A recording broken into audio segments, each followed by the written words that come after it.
This is rusty. The Raiders didn't know that. Kirk Cousins started went 5 for 6 in a ton. The Cardinals didn't know that. Their quarterbacks collectively started about 15 for 15. So Joe Burrow, they had the only offense that was rusty against backups.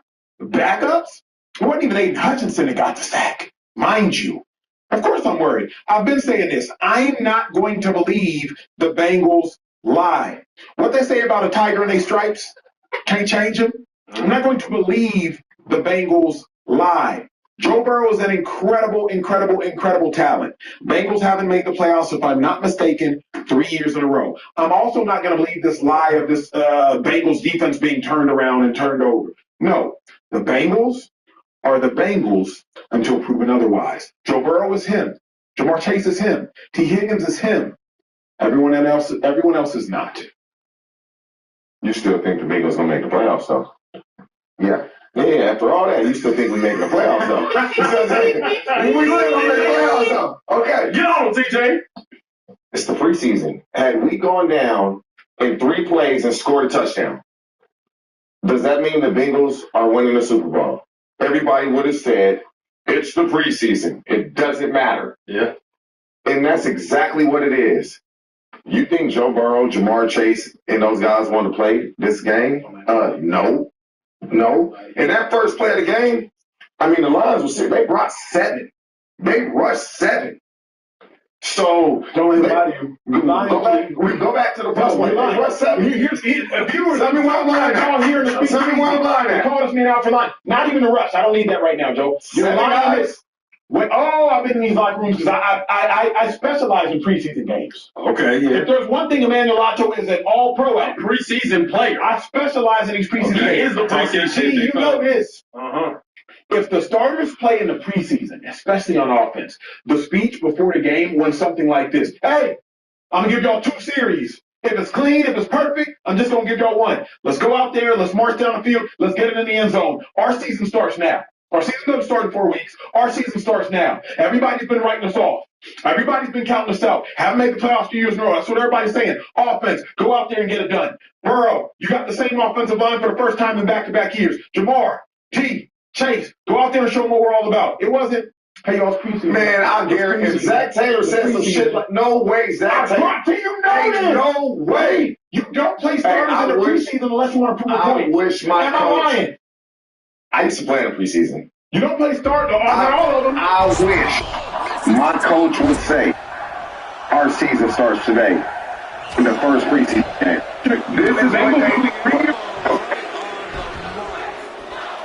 This is the first time we get to finally go and get somebody else. Of course, let's get the most of it. Let's get out there and let's be efficient. That's what. No, they're saying that to me. They're saying that to Emmanuel Acho. If Carson Palmer, you and Chad, we're all going out. Y'all aren't going out there and let's make the most of it. Man, Acho, I'm not even like no lie. I'm hoping we run the ball 3 times in a row, 3 and out, so I'm done.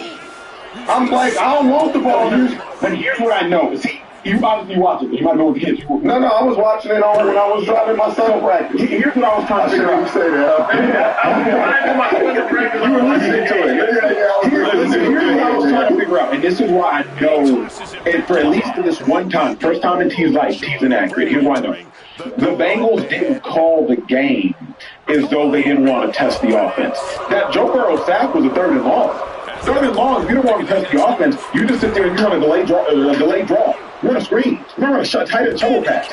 But if you're actually going to call long developing routes, allowing Joe Burrow the time to get sacked, you're trying to prove a point. You're not just going out there like, all right, Joe Burrow, let's get a quick lather. Jamar, let's just get a quick lather. Let's just get a quick run in. The Bengals offense was trying to build a point. What point are the Bengals offense trying to prove? Everybody knows they're a top offense. Everybody knows it. We don't have to prove anything. You know what we can do. We certified. I think I still jump in here and give a correction. It wasn't his first drop back of the game. Actually, the first 2 plays of the game for the Bengals, Chase Brown 5-yard carry. Second play, 16-yard completion to Jamar Chase. Then they started to do that. Then he got sacked on that number. But when it was, it's just the fact that it happened. His last drop back, I was watching the thing. That's all I was watching. His last drop back was a pressure, which is more than something he doesn't sack. sack could be, yeah, they brought pressure, oh, busted this, busted that. So you're telling me I saw a sack and a pressure in 2 drives versus Lions backups? Like, that is why, T, there's no way, please tell me you're not. There's no way you can watch this game and not be concerned. I'm not concerned. Not even by Orlando Brown. At minimum, seeing Orlando Brown get beat. At minimum, you can tell I'm always, I wouldn't say concerned, pessimistic about the protection and our defense. Always. Yeah. And this is the first one. This is the sack that they rushed 7 guys. They rushed 7 guys. Look at this. Take it from the top. Yeah. Take it from the top. I'm trying to, y'all know to speak easy. We're going to try to teach y'all a thing or two. Let me see.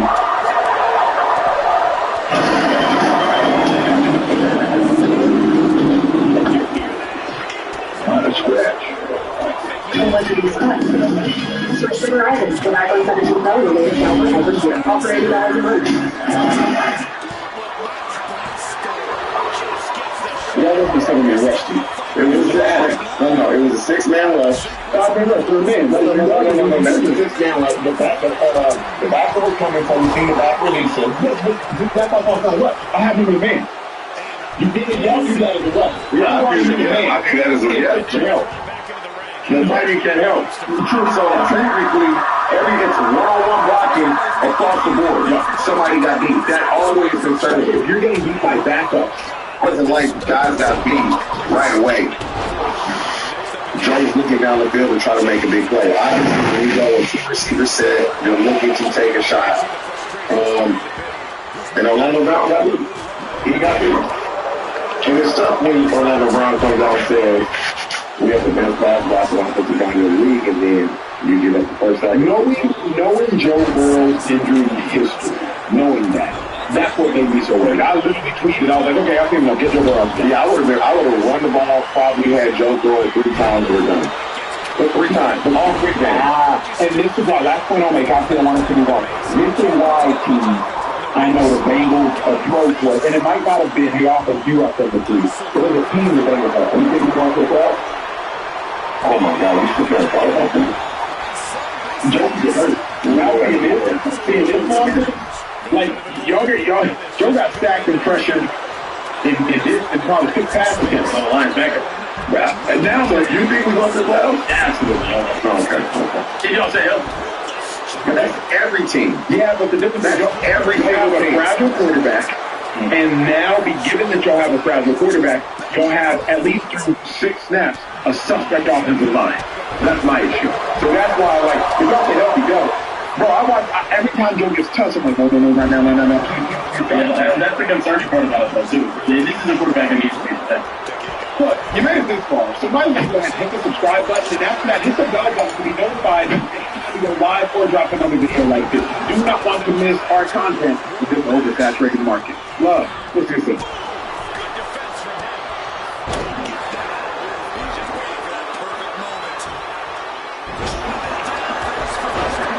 The show pushing. It's how we talk. Now, probably one of the most exciting players in the NFL draft making his debut today. Jeremiah Love played against the Raiders. 14 touches, 72 total yards, and 5.3 yards per carry. And he was doing everything special out there on the football field. You see this right here, taking it up the middle and hurdling somebody as well. The explosion is still there. The athleticism there. Everything in line for the Cardinals, and their top 10 selection at the running back position is living up to the hype. He was getting absolutely busy. He was getting crazy out there. He's hitting spin moves, hurtling people, doing all of the above. Fellas, Jeremiah Love, Cardinals faithful, are very excited about him. What are your expectations for Jeremiah Love coming into this season, boy? All right, look, Prize Picks is America's #1 sports picks app, and it's the easiest way to win cash while you're watching games. Here's how it works. You pick more or less on 2 or more players, and you lock it in. That's it. No spreadsheets, no nonsense. If player picks aren't your thing, you can also pick teams now. Winner, spread, total, all in the same match. Team picks are live in 30 states, including California, Texas, most states, and Florida. Most importantly, new users use code EASY. $5 gets you $50 in lineup. For free! Prize Picks. It's good to be right. 13. I think Jeremiah Love can possibly win Rookie of the Year. Jeremiah Love there's nothing he can't do. He can run the ball, he can flex him out to the receivers, and he can run routes like a receiver. He's a lot bigger than you think he is. The sky's the limit for him, especially with a quarterback and Jacoby Brissett that you really want to get Jeremiah Love the ball. Now, the key is he going to be splitting time with James Conner? Do you want to kind of not wear him out, so to speak? But Love is explosive. He's quick. He's fast. He can run routes. Oh, he's not Algier. Yes. And so, yes, he will be splitting time. And I think it's going to be good to keep him fresh. But it's really going to come down to can LaFleur keep him fresh and just design enough plays, no angle routes off the backfield to where he's not taking big hits. You get tackled, but they're really not big hits. But to him as a player athletically,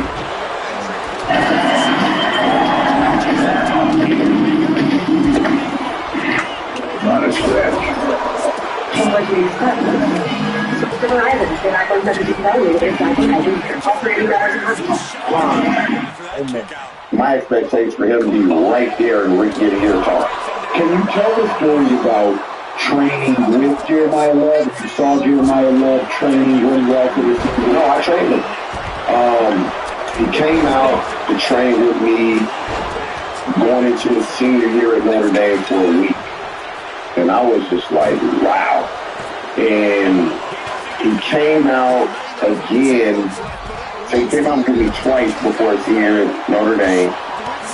And then I did go work with him prior to the combine. And then this summer he came out again for like 3 or 4 days. And he moves like a receiver, obviously not exactly like a receiver, but for him to be a running back and catch the ball the way that he catches, the way he can run routes, it's rare. It's rare. Those are the Bijan, the Damian Thomason, who else is a good pass catching back? I think he's just a really good route runner. He's a really good route runner to be a running back. I think Jeremiah Love should run away with Rookie of the Year McCaffrey's. He should run away with Rookie of the Year because they're going to do a great job balancing his touches between the Kyle the James Conner mindset. Like, they're going to do a real good job balancing his touches so he's not going to get overworked. And then they're going to have to feature him. When you draft your running back that high, you're not just putting him in high formation behind the quarterback and saying, go, why don't you do those and how he does. He's going to be outside as number one, motioning in. He's going to be at the slot position. He's going to be at the running back position and motion outside and see, hey, linebacker, can you guard him man-to-man? You're probably going to get him tosses, get him the ball in his face. And then the one thing I noticed, too, when I was watching him, it was like he had springs in his legs. He was so balanced. He is balanced. Like, well, it was like, it was almost like he was running on a trampoline. It was like everything just looked bouncy. It just looked like he had so much strength. So I think he's special here when we watch a lot of him over there. Yeah, I think running back's one of those positions where he was at it. For the very first time that he got a carry in college, he was a very special player. I think it's not going to take long for Jeremiah Love to be in the top 5 conversations for NFL running backs. Actually, I think after this season, he might be in that conversation. The same thing we said about Jahmyr Gibbs. He's special. Now, it's going to be the situation around him. How can the Cardinals, utilize his skill set to the best of their ability? But like you said, TJ, you're able to use him in so many different ways because he can catch the ball out of the backfield like he can. He's one of the best backs in the NFL. I take him over a lot of backs. I take him over probably 20 to 25 backs, 20 to 23 backs right now in the NFL right now. You take him over them? Yes, I would take him over them. Okay, hold on. He's that good to me. Talk. Yeah, hold on. Let's talk. If you want, if I was let's talk. go ahead. Let's talk. You know I do this. Let's go. Jeremiah Love, we don't this. Right now, respectful. Give me Jeremiah Love. It's just 1,4,000. Give me Jeremiah Love. Jeremiah Love. Oh my God, Jeremiah Love, Ben Johnson, can you imagine? Jeremiah Love, Josh Jacobs. Give me Jeremiah Love. Josh Jacobs led the league in rushing in the NFL. Give me Jeremiah Love. I'm not. Give me Jeremiah Love. You think the Packers have their option right now? Give me Josh Jacobs on his contract right now. Jeremiah Love on his player. Give me Jeremiah Love. He does more out of the backfield catching the football. Shady would run out. He wouldn't walk out. That's right. There's a reason he was taking the top 10. Keep going. Well, now I know where you stand. So then essentially you're saying. Now we know your character. Yeah, man, what, Josh Jacobs is the name that came to my mind. Saquon Barkley, safe, you're taking. Derrick Henry, you're taking. Christian McCaffrey, you're taking. Yes. Bijan Robinson, you're taking. Jameer Gibbs, you're taking. Who am I going for? Devon A. Let's be respectful. Jeremiah Love. I'm taking Jeremiah Love over Devon A. Yes. Okay. Please. Now I will have to. I think he's that special. I'm going to have to leave on this. But so that's what I'm asking. What? Go ahead. James Cook. Give me James Cook right now. Okay. I was going to walk out. You didn't be close on 1,800 yards, but I'm not going to say take him. Come on, bro. I'm sorry. I'm taking Jeremiah Love. But I think it shows. It shows immediately. I would have said the same thing about Ezekiel Elliott coming out of college. And I know that's it's good to say and fun to say in hindsight, but I think he was a top 5 running back coming in. That running back position, you either have it or you don't. What about Jeremiah Love or the first rounder from last year? We know his name. I'm taking Jeremiah Love over Ashton Genty. Oh, you're taking him over I would have taken him last year over Ashton Genty. Genty. Yeah. I ain't I'm serious. That's crazy. But see, if you're talking skills, Jonathan Taylor's another good one. I take Jonathan Taylor over. Yeah, right. That's disrespectful. Now, if you're ranking skill sets, I would say Jeremiah Love has a top 5 skill set at the running back position. I got to see it materialize. Hey, Jeremiah Love, he's a big dude. Is he? Yeah. He's about 6 feet, about 215, 220. Running a 4.3. He a big old boy. With crazy contact balance. And like you said, he runs like he has springs in his feet. He's special. He's just special. Can he carry the workload? In college, he split with another first-round running back with the Seahawks, Jadarian Price. Obviously, this year he doesn't have to carry. I don't want him.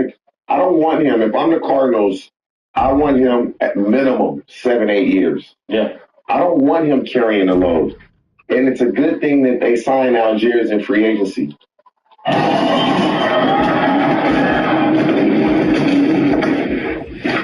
Not a stretch. Well, what do you expect? Switch to Verizon. Get iPhone 17 Pro and the latest iPhone every year. All for $80 a month. Because you start carrying a load, you may get to the second contract, but then you're going to look washed, kind of how Ezekiel, like the Cowboys gave him the rock so many times, his career was over so fast. And so I want him to split carries. Yeah. It will be. Did y'all see what they were doing at quarterback? Because quarterbacks, they cook too. Gardner Minshew, he went out there, he cooked. Jacoby Brissett, he went out there for the game. He cooked. I was going to text you. Michael Wilson, they cooked. Well, Mike, I'm telling you, Mike. Yeah, TJ. Yeah, that's his guy. That's his guy. I don't know who he was. He was good. Before he got drafted, I'm like, bro, I've trained first rounders. Like, this dude is just like them. Look good, bro. Now, he didn't look good out there, but Who do y'all think have more yards, Kieran T? Michael Wilson, Marvin Harrison? Because Marv actually got busy today. you're going to have to feature Marv. I'm going to say Marv. This is the tough thing about that. Marv, obviously being drafted where he was drafted, they want to see him succeed. Michael Wilson will be a free agent after this year. Oh, he got to get busy. But you know these teams can kind of suppress.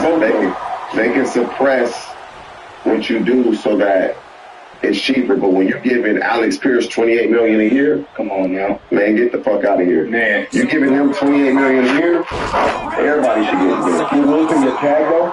Nah, I don't think they'll tag him. But he gonna get paid because he getting open. Yeah. You ain't stopping Mike one-on-one. He getting open. Yeah. Also, I want this documented. By the end of the season, I want y'all to come back to me, and I want y'all to tell me if y'all would take Josh Jacobs or Jeremiah Love. I just want to put that out there.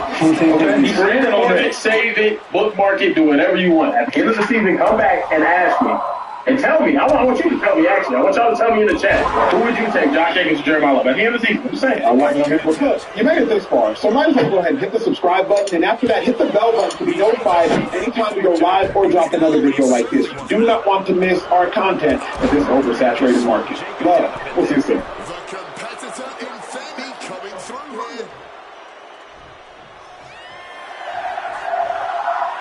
Zilla Fatu has arrived in NXT, and WWE may have a problem. We're going to get into that here in just a second, but don't forget, like, share, subscribe, all that good stuff. Thanks for your support of the channel, and yes, we did recently do a video talking about the likely debut of Zilla Fatu in WWE, and yes, that happened on this week's NXT. And we know there's a lot going on right now with the Bloodline. What is Solo Sikoa going to do on Raw on Monday when Jey Uso delivers him to Roman Reigns? Check out the video we did on that here on the channel. But really, the biggest story of the week has been Zilla Fatu. Talking about this guy debut on Tuesday on NXT. He comes in, he takes out Cruz Montana, a.k.a. Mike Santana, and Grayson Waller in a number 1 contenders match to figure out who's going to face NXT champion Tony D'Angelo. The Zilla was the story as he arrived. He kind of been feeding throughout the night, and yes, he shows up. He just runs wild, absolutely showcases his skill here, and that sent WWE fans into a frenzy. 16 million views, I think, on the social media platforms or whatever they use to quantify everything here. It was in like 15 hours or something like that. That's not something you see often when it comes to just someone debuting in NXT and making that kind of impact.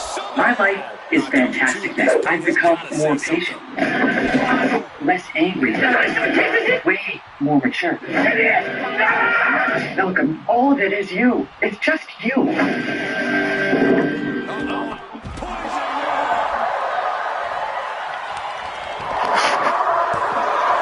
This story is told on this page.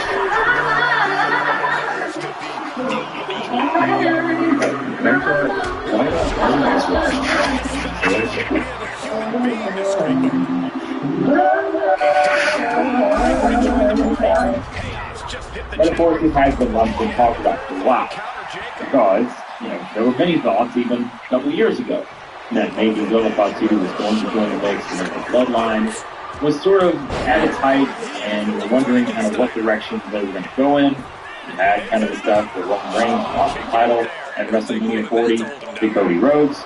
Then we went off and running, Solo running his little group, which led to Jacob Fatu debuting. So once you started to set up that sort of, old versus new in terms of the Bloodline, you did wonder, is this someone that WWE is going to reach out to? It seemed like the interest had always sort of been, but maybe it was a situation of seeing how this guy continued to develop and all that. Well, here we are. Now, Zilla Fatu is sitting here, still at the fresh age of 26. And he is already garnering a lot of attention in WWE. And, well, you're probably saying, hold on a second, where's the problem? If you watch the NXT segment where he does debut, you see the way the crowd reacted, right? And there is kind of a running theme. It's the NXT crowd. They're inside the Performance Center. They're going to cheer for whatever you want them to cheer for. They're going to, again, be pretty much excited about anything because it is a crowd that is going to be way more receptive and are not really going to turn on things the way that you can have whenever you are touring from city to city or you're doing some of these stadium shows where you can host hardcore fans out there, right? A lot of these fans in NXT, they're there often, right?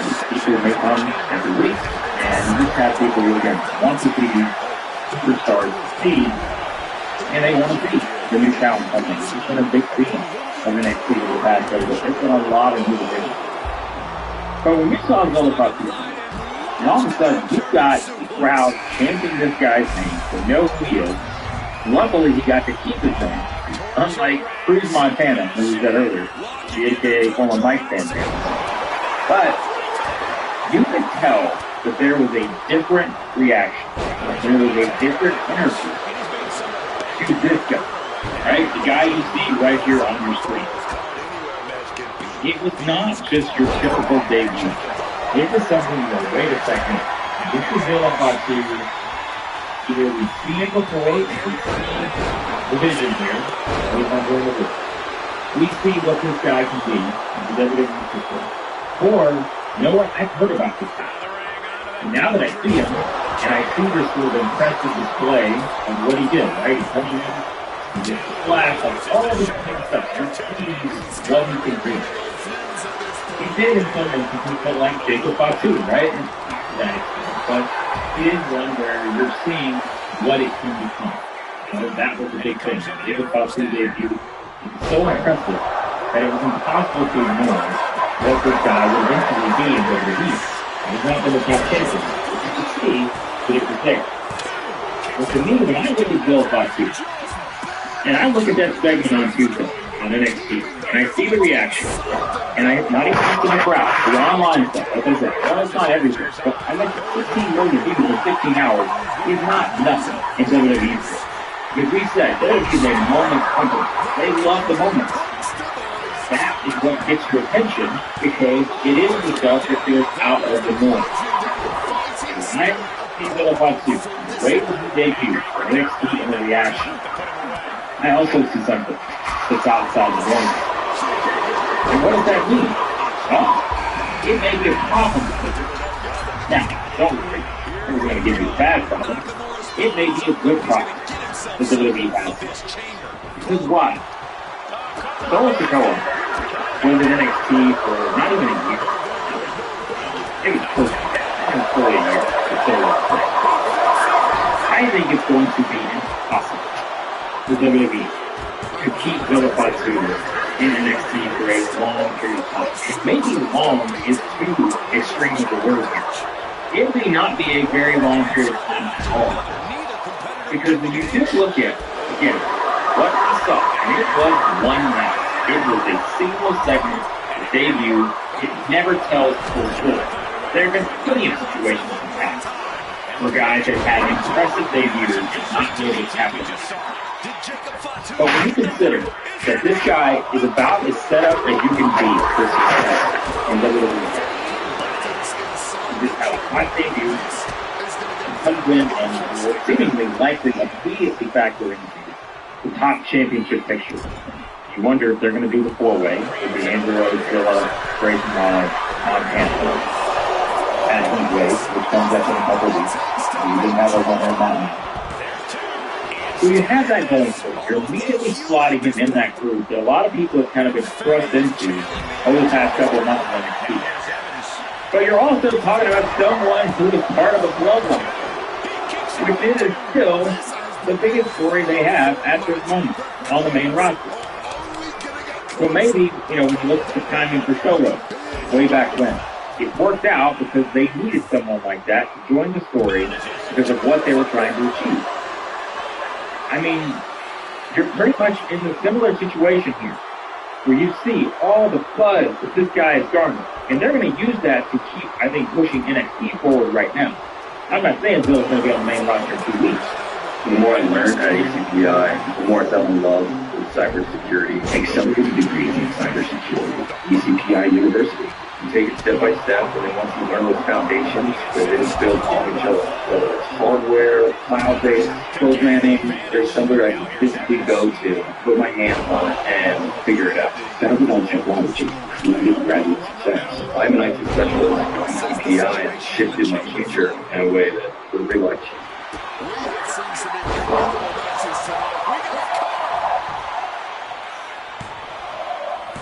But how did you ejaculate prematurely and so good? What how is ejaculating so fast when you were so anxious about it, it's starting to build a trust? But you do look at this guy, the physical specimen, just that bloodline type energy that he is going to bring and is already showcased. I just think it's a problem. Because he may have wanted to say, hey, we're going to keep this guy in the next week for a while. It may be tough to do. Because it may be too simple for WWE who want to find a spot for him within this bloodline story, which, like you said, it's going to keep going for a while. I mentioned at earliest, I think you could see this bloodline story not be as big of a theme on Raw. It will probably be after WrestleMania 34, which is many months away. So, as we said, you're going to wonder about what the twists and turns are going to be along the way. We're going to get one of them on Monday on Friday. However that plays out, it will be a twist, it will be a turn. Something will happen that all of a sudden will set the story in a different direction. So when you look at Zillipoff 2, whatever WWE had planned, maybe they expected this kind of reaction. Placing him in that corner. Looking to do some damage.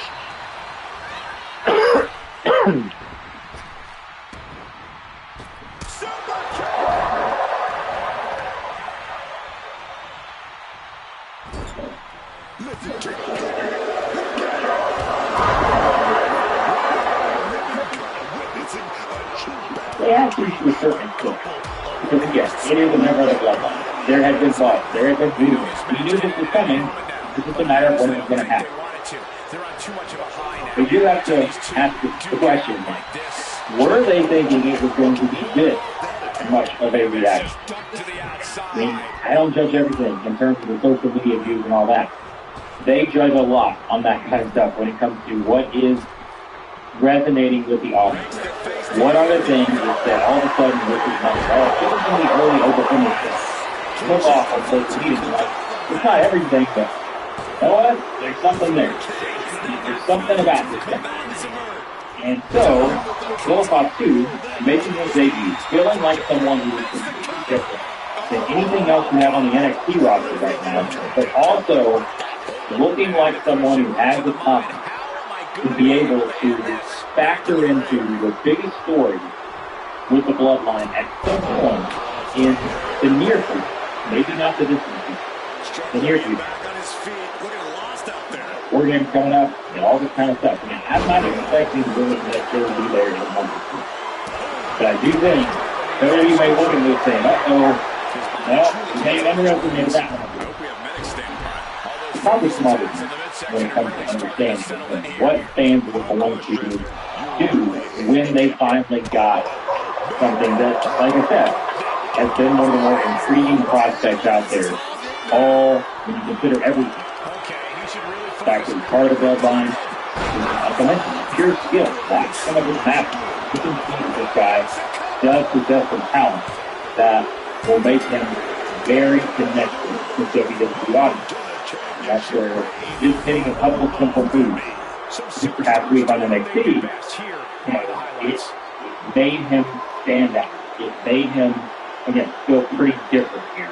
And I think right now, we are looking at a situation where at some point, they may have to say, you know what, Solo was there not so long, Zilla may not be there, he may not be there as long as Solo was there. And Solo, all things considered, had a pretty short run in NXT. So, how would he factor in? Like I mentioned, a lot of it will probably depend on however they decide to take this story forward. We know it's going to involve Roman Reigns for his LA night at Money in the Bank. Seems like a big match coming up. We don't know where Solo is going to fit into that. We'll find out on Raw on Monday. Like I said, check out the video on the channel. My thoughts on what could happen on that particular development. But yeah, I mean, how can you say anything other than impressive for Zillipoff 2 in his WWE debut? And this guy is going to be a problem for the NXT roster. He may be a problem for the WWE roster once he eventually gets up there and maybe joins this story in some way, shape, or form. I think this guy is going to be really impossible to ignore on the WWE roster.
Fuck you niggas' interest, nigga. I don't give no fucks about you. You niggas hoes.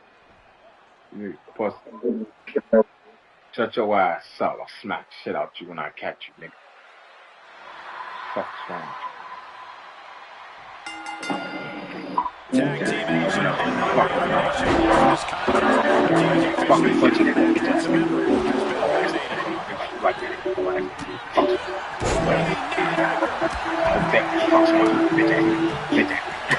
Don't fuck you like that, and you not like that. Get your ass fucked up.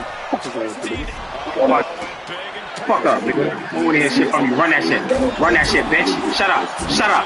Shut up. We don't want to hear shit from you, whole ass bitch. We'll fuck you up around here. You better go get your fucking mama or something. Yeah, get the fuck out of here. Shut your ass up, nigga.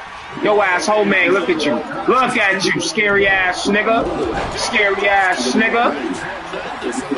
All that scary ass shit you on, nigga. Bitch made ass nigga. Get to walking around that bitch like a hoe. Know who the fuck you is when you see me, nigga. Yeah, run back in this bitch. Run back in this bitch. Now you want to get litty in your city, right? Now you want to get litty. You ain't litty? Guys, it is WrestleMania. How you close? That is How you close? That's why I'm going to get heat right now. Look at trash you is. Look how trash your trash is. Get your stupid ass the fuck out of here. Fuck Rose. Fuck Rose. Dumbass bitch. Where your fucking place when you fucking with the auntie? Oh asshole. Fuck Rose. Look at you. Look at you. Look how bad you is. Disgrace. You disgrace the WWE. Fuck wrong. Disgrace. WWE. Yeah. Looking tiring. We need a break anyway. We've been whooping ass. We need to chill. Niggas trash. We've been whooping ass. We gotta chill sometimes. Take a little break. Hoes can't fuck with us. Them hoes can't fuck with us. Your ass up. Still talking, get your ass work. Wow, charge them on mama and them. People are a little bit excited. Now all I see is the blood and shit going on 5 years, which is horrible. I know he's doing it. I'm just sick of the same shit. I got something for this dumbass hole right here. Yeah, Ryan. Ryan, so nasty ass. Your ass been on every block, bitch. What? I was wondering how many wrestlers connected to the bloodline WWE's plans to feature. All of the fans bluntly summed up their frustration, saying that WWE is turning into Samoan Island entertainment. A lot of fan reaction is focused heavily on WWE's history with the Samoan dynasty. Ultimately, path may actually be looking very different for another very long storyline. If it be the false finish, yeah, get your ass up. Get your ass up. Yeah,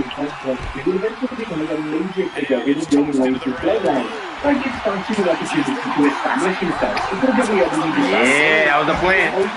That was the plan. But for now, he has a chance to that was the plan. Trash ass nigga, we going. Chris Jericho's embarrassing botch. What was supposed to be a straightforward embarrassing botch. Chris Jericho's championship match. Thank you for bringing him to me. You trash as shit. You ain't about nothing, nigga. You's a hoe. You's a hoe. Nigga, we not worried about. Look at you. Look at you. Don't get fucked up, nigga.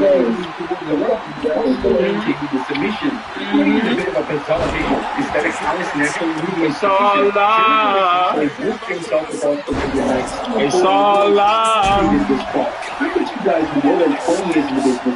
You're not worried about your whole ass, nigga. You was never nice. You was a never nice bitch. What is wrong with you? Your ass been trash. We been knew who the fuck you was. Look at you. You thought you had friends. You don't. Shut your stupid ass up. You thought you had friends. Shut your dumb ass up. thought you had a friend. You thought you had a friend. You's a stupid motherfucker. I ain't never seen nobody more dumber than you. Cause you's a dumb bitch. Dumb motherfucker. Nobody like you. You the weakest link, nigga. You the weakest link, nigga. We been beating you. Everybody didn't beat your ass in this ring. Everybody. Look at you running. We gonna find you though. We gonna find you though. We gonna find you, ho. We ain't worried about that.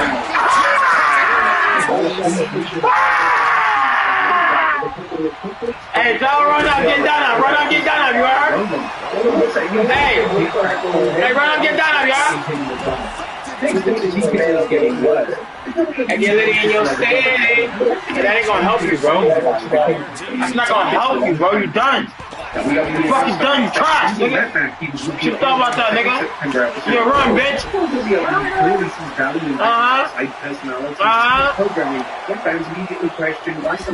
Scary ass, nigga. And judging by the reaction online, the confusion quickly spread with comments over. Doing all that running and shit. Where you going? Yo, backing!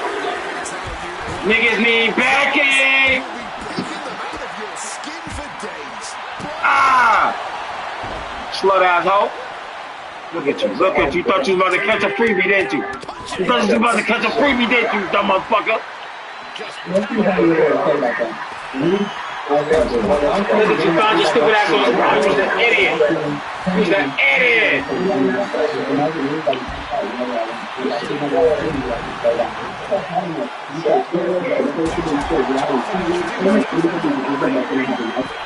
You lucky this bitch right here is hate. You lucky this whole asshole is hate.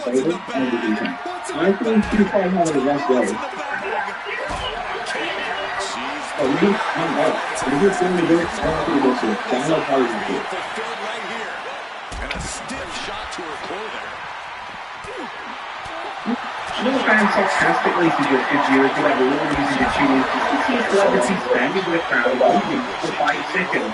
They ain't wrong. Obviously, the frustration isn't necessarily about Matthew's personality. Instead, it's very much a larger concern of the WWE's recent reliance on celebrity appearances. In the last few years, WWE has easy with that. Joey Logano, Travis Scott, and many others. Even had Kick Stream and Neon make an appearance. Those appearances can certainly introduce WWE to all of the system. Long-time fans don't even using better powers. There's concern that WWE could be dedicated. It was never nice, bro. You doing all that talking and shit for what? You started fucking with us. You started fucking with us from jump. From jump, we ain't say nothing to your bitch ass. Then you want to start following us and shit like you like that. You not like that. You's a hoe. You was never like that. So now we about to show you who the fuck you really is, bitch ass nigga. Shut your bitch ass up. That shit ain't gonna work. Niggas kicking out of that shit. You weak as fuck, nigga. Niggas kicking out of everything you throwing. Everything you throwing, nigga. Shut up! Shut up!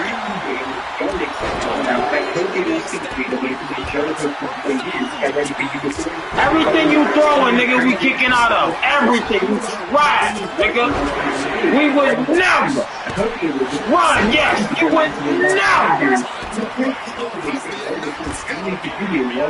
Scare ass bitch.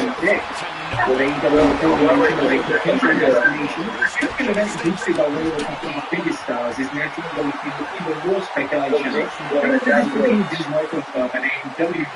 Jericho's Cruise isn't exclusively an AEW event. The performance from outside of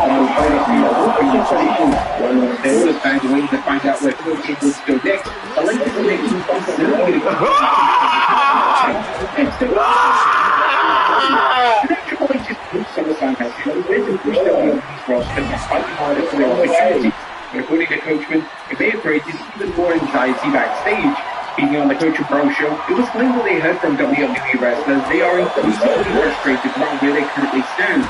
The issue centers on Triple H's winning a main event opportunity. It's guaranteed simply because the Lord's been using the WWE. Reigns, Rhodes, CM Punk already established at the top. Like, just because people are going to take their place. So why can't you hit these bitches? Nah, these bitches cheat. These bitches cheat. Why can't you hit these bitches when they in the move? Fuck out here. Which is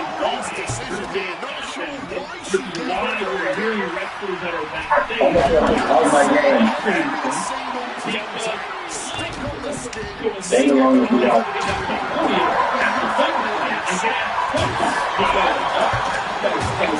Try that shit again, bitch. Try that shit again, bitch.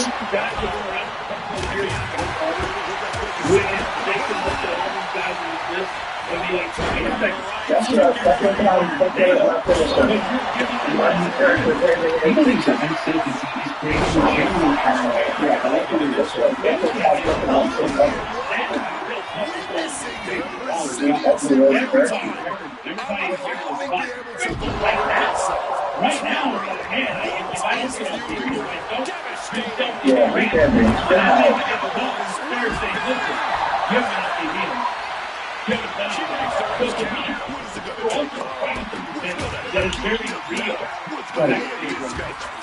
ultimately what people believe Triple H's message could have the opposite effect of what was intended. While Triple H may be challenging WWE talent to work harder and become undeniable, Personal's comment suggests that some wrestlers have that message to the building that the television talent position and potentially their future with WWE they would guarantee. Except CM Punk's beat with Ryback in his own way. It's not many books CM Punk and Ryback is well documented. And Ryback now insists that the bad blood is firmly in the past. Their issues began during their WWE runs together when kids accused Ryback of working bitch. Some of his actions were contributions to injuries. Ryback later responded with repeated criticism of the real-life potential of life for years. And in the recent video on Twitter, Ryback made it clear that he's now moved on. CM Punk really bad blood. No, I'm not holding to any hate with that man. I said what I needed to say on it. He said what he said on it, and it doesn't make sense to hold on to that forever. That doesn't mean we're going to be friends or work together. We can certainly need to hold on to that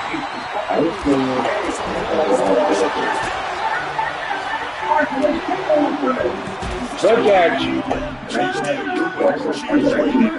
Look at you.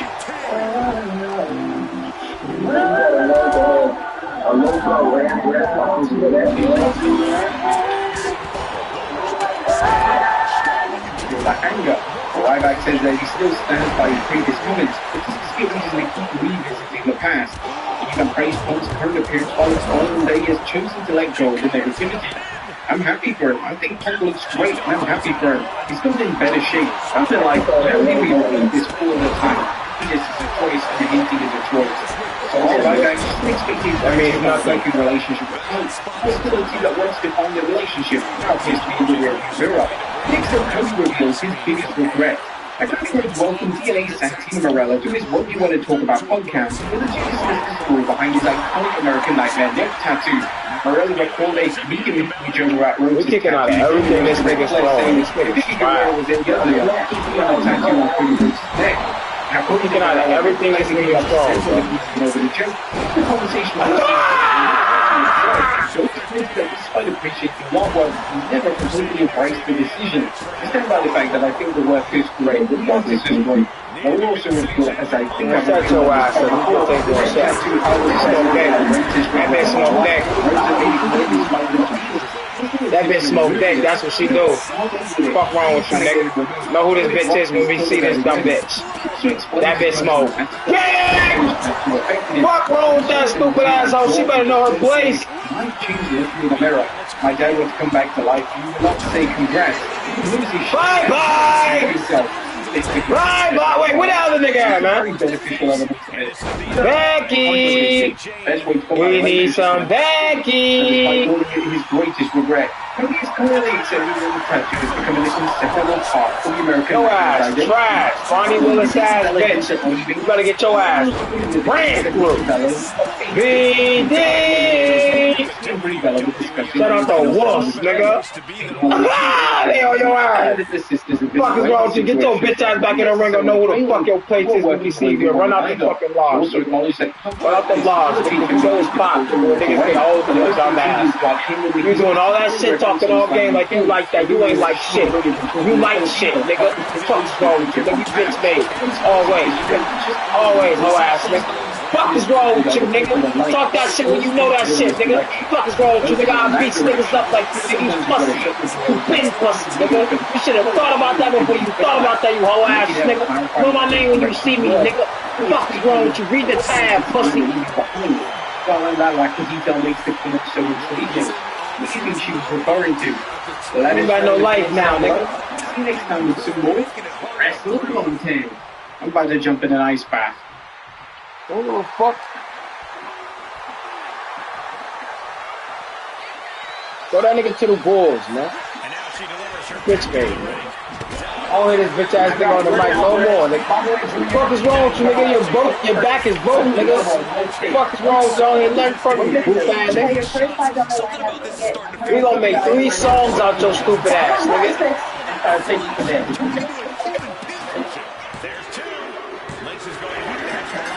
What the fuck is wrong with y'all hoes? Y'all hoes been dumb. Y'all hoes been dumb. Y'all niggas, what the fuck is wrong with y'all? Y'all hoes ain't shit. Smoke the shit out of all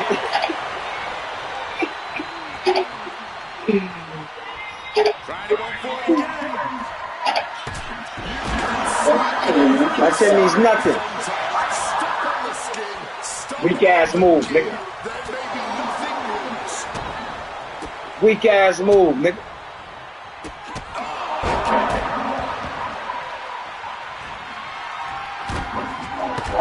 Oh, good. Professional wrestling is an industry rooted in trying to find who is the biggest ego, or to be attacked through it is a deep history contest. Triple H, for example, must have a tough cerebral assassin. How often his ego has been able to bear the brunt of another. Alright, now I should get up before me. You can have to bury CM Punk, Zack Ryder, Chris Masters, the Spirit Squad, and countless others. But it is so because he has a hierarchy y'all bitches ain't shit. Influence. But let's be fair, WWE's Chief Content Officer isn't alone in that category either, as several other performers and the company itself have gone out of their way to either make a mockery of certain individuals or attempt to rewrite history. Join us now as WrestleMania looks at 10 WWE wrestlers who were snubbed in the worst way possible. Be sure to subscribe and hit that notification bell for daily wrestling videos. Number 10, Bret Hart can't stand Triple H. Now, this is what Bret Hart had to say about Triple H during a live show from Inside the Ropes. I'm not sure where I stand with Triple H, just being honest. I never rated him. Everything he's done and created. It's all stuff he wrote out for himself. I wish I could have sat back in 1992 and said, this is what I'm going to do for the next 10 years. But with every title, I'm going to be champion 55 times or 500 times. I think Triple H is a phony in the sense that he never earned it, he never deserved it. He married the boss's daughter. I wish I had been in the dressing room when they knocked Vince out. I wish that it had happened. And he was in the dressing room because he might not be married to Stephanie anymore. Or it might not have ever happened. There was so much anger. And Triple H was such a slimeball back in 1997. He was a guy that I had very little respect for. I think that has never been a devout supporter of Triple H. Again, having allegedly been the mastermind behind the genesis of the Montreal Screwjob, his deep-rooted hatred for Hunter has certainly lessened over the past 3 decades, but he's still not exactly the biggest fan of WWE's head honcho, as was hilariously proven at WrestleMania 41. During the weekend's on-stage presentation at that year's Hall of Fame class, Triple H, who had headlined the lineup, shook the hands of his fellow inductees, and while doing so with Hart, Bret was hilariously put on tape rolling his eyes at the latest display of fake sportsmanship. Bret addressed his current perception of WWE's head honcho and revealed that he isn't sure where he stands with him. I don't know how to answer that, where he currently stands with Triple H. I tried to move on. I always compare it to carrying around a big bag of rocks. If you can't just drop the big bag of rocks, you be a lot better for your mental and emotional state. At the same time, you have to follow your heart. I'm not sure where I stand with Triple H. Tonight, WWE wants you to forget about Roman Reigns. WWE being behind closed doors at the onset of the COVID-19 pandemic, roughly 1 year after Roman Reigns' return, following his second fight against leukemia. Putting his health first, Reigns opted for WWE during its Performance Center era, winning his scheduled Universal Championship against Goldberg at WrestleMania 36. Rolling ass, the right decision now. That's in my knuckles. Reigns may as well have committed a heinous crime. He was practically outlawed. All mentions of his name were banned on commentary and marketing releases, and it was blatantly removed from the history during a Money in the Bank highlights video package, showcasing Seth Rollins' iconic cash-in at WrestleMania 31. Showing Seth as only having cashed in on he's a stupid hoe. You should have thought about that. Following a curb stomp. Well, him and Roman's manager later put the big dog had considered 5 months sabbatical. That still does not the most pushed act since John Cena from history. Number 8. What you thought about running up in there like that too? Forget about Dean Ambrose. Roman Reigns is the only member of the Shield who WWE tried to distance itself from. But Dean Ambrose was a slightly different case. And WWE is still trying to distance itself from him, opting against signing a contract renewal in early 2019. Ambrose exited WWE on sour terms. He was treated horrifically on his way out, and constantly booked to look like a chump, because it ate away at Vince McMahon that he was losing what would become a major draw for AEW. And it still eats away at Triple H today. Ambrose is still being routinely left out of historical video packages. His Money in the Bank cash-in from 2016 is regularly obscured from videos showcasing the preceding Seth Rollins-Roman Reigns match, including most recently when WWE aired a video package of the match on Raw ahead of their latest meeting at SummerSlam 2026. That's acceptable to an extent, but his cash-in was after the match, not during it. But in 2020, WWE blatantly pretended as though Ambrose had never held the tag team titles with Rollins. Having captured his latest set of doubles goals with Buddy Murphy, WWE posted a graphic to their social media profiles that describes Seth as a 6-time tag team champion. It features images of his reigns alongside Murphy, Reigns, Jason Jordan, and Braun Strowman. I'm gonna marry me, baby. Marry me, ho. Marry me, baby.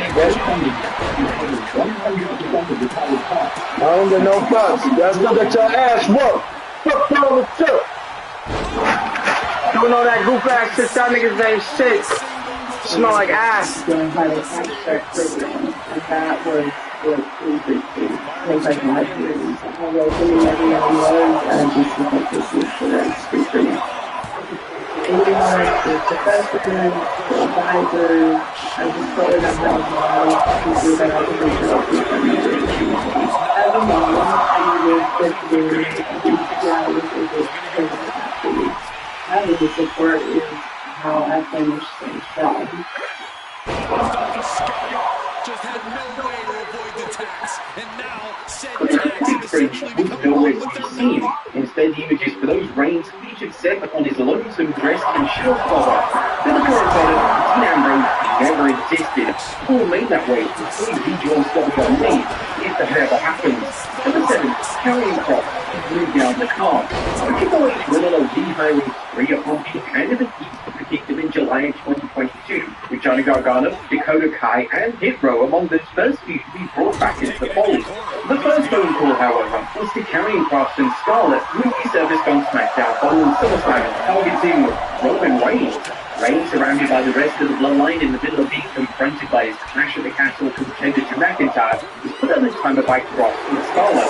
The latter placed a clock in the ring, indicating that Karrion would be soon chasing the undisputed Universal Championship. And then, he was a mid-carder within a month of his return. His first match back was squashing Drew Gulak, and although he did get involved in that Clash of the Castle showdown, he moved away from the upper card following his loss to Drew at Crown Jewel. He never again escaped irrelevance before his contract expired following 2025 SummerSlam. Re-debuting the two-time NXT champion in this manner confused many, Cross included. He reflected on his odd return during an interview with Clutch Points, noting how he soon fell back down the WWE pecking order shortly after his shocking comeback.